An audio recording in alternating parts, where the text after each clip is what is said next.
Après l'Union européenne, les États-Unis annoncent à leur tour ce mardi des sanctions à l'encontre de plusieurs hauts responsables russes en représailles à l'empoisonnement de l'opposant Alexeï Navalny.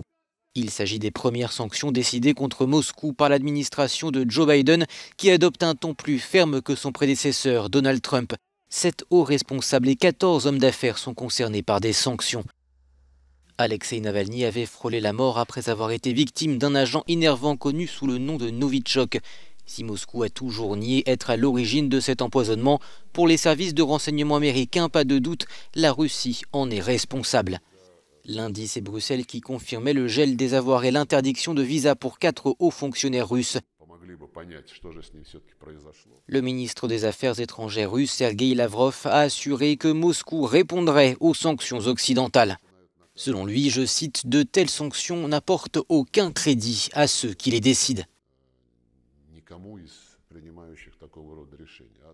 Alexeï Navalny a été condamné à 2 ans et demi de prison, la justice russe ayant converti une peine de prison avec sursis pour fraude en sentence ferme pour violation du contrôle judiciaire.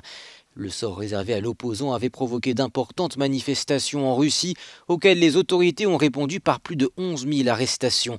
Mais face aux sanctions et demandes d'enquête par des experts de l'ONU, le Kremlin ne cède rien.